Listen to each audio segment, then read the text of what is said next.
Assalamualaikum warahmatullahi wabarakatuh. Halo teman-teman PPI TV, kembali lagi bersama saya Syifani Wiryanisa dalam program acara Reko Reportase Kota.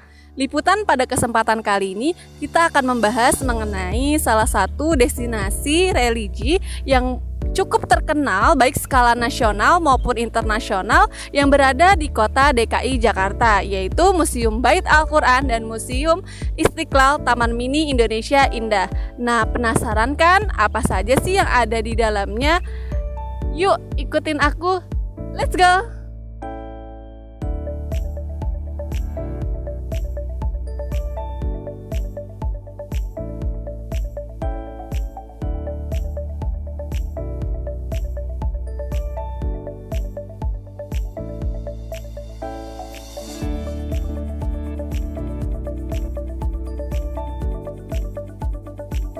Pada tahun 1994, saat mendampingi Presiden Soeharto yang menerima hadiah mushaf Al-Quran besar dari Pondok Pesantren Al-Asyariyah Wonosobo, Menteri Agama Republik Indonesia, Dr. Haji Tarmizi Taher, menginisiasi berdirinya Bait Al-Quran.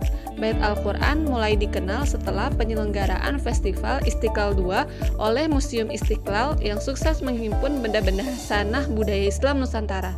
Sehingga sejak saat itu Bait Al-Quran erat kaitannya dengan Museum Istiqlal. Visi dari Museum Bait Al-Quran dan Museum Istiqlal adalah menjadi Museum Al-Quran dan kebudayaan Islam bertaraf internasional. Misi dari Museum Bait Al-Quran dan Museum Istiqlal adalah menjaga dan melestarikan warisan Al-Quran dan kebudayaan Islam di Nusantara. Terkait dengan sejarah berdirinya Bait Al-Quran dan Museum Istiqlal. Bermula pada waktu itu Bapak Presiden Soeharto mendapat kunjungan dari pesantren Syariah Kali Beber untuk menyerahkan mushaf yang ada di belakang kita ini, namanya mushaf Al-Quran Wonosobo.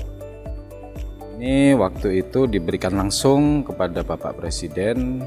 Nah, setelah diberikan mushaf yang sebegini besarnya, tentu saja sempat jadi tanda tanya atau bingung gitu ya. Kira-kira mau ditempatin di mana nih? Quran gede banget gitu kan.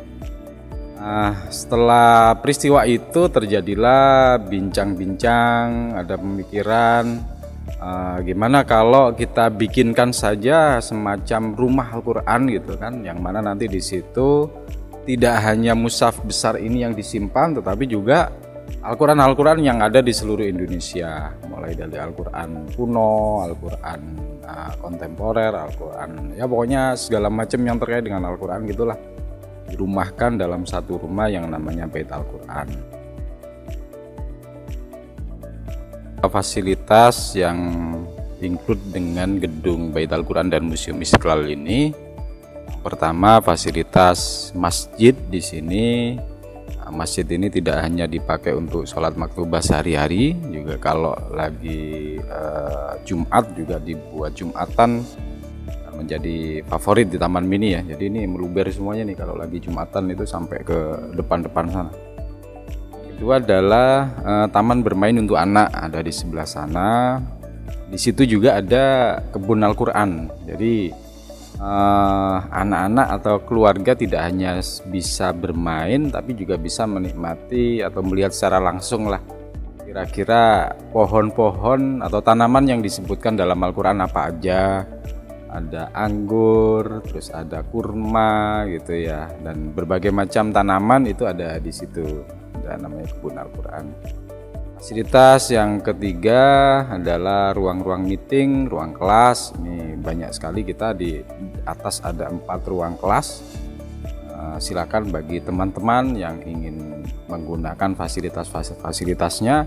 Saat ini sudah ada layanan PNBP, jadi memang disewakan meskipun tidak terlalu mahal lah. Nanti bisa dibuka di website kami. Secara mayoritas kunjungan di Bait Al-Quran ini adalah dari sekolah-sekolah mulai dari SD. Ini SD ini yang terbanyak ya, kunjungannya terbanyak dari SD, kemudian SMP, SMA, dan ada juga rombongan mahasiswa. Untuk aktivitas ngapain aja mereka selama di museum ya memang variatif ya. Tapi yang paling banyak yang dilakukan oleh sekolah-sekolah ini adalah semacam field trip atau study tour, atau yang terbaru misalnya outing class gitu ya, atau macam-macam ya. Jadi memang mereka ke sini itu sudah membawa tugas masing-masing gitu, diberikan tugas oleh gurunya. Misalnya tentang sejarah Al-Quran gitu ya, anak sudah dikasih lembar soal, nanti misalnya di situ dituliskan coba sebutkan Al-Quran yang tertua di Indonesia gitu kan, Al-Quran yang terbesar, yang terkecil misalnya. Itu misalnya seperti itu. Terima kasih teman-teman PPI TV sudah ngikutin liputan aku kali ini. Saya Syifani Wiryanisa beserta segenap kru yang bertugas mohon izin pamit undur diri. Jangan lupa ya, subscribe YouTube channel PPI TV untuk tayangan menarik lainnya. PPI TV dari pelajar untuk pelajar. Wassalamualaikum warahmatullahi wabarakatuh.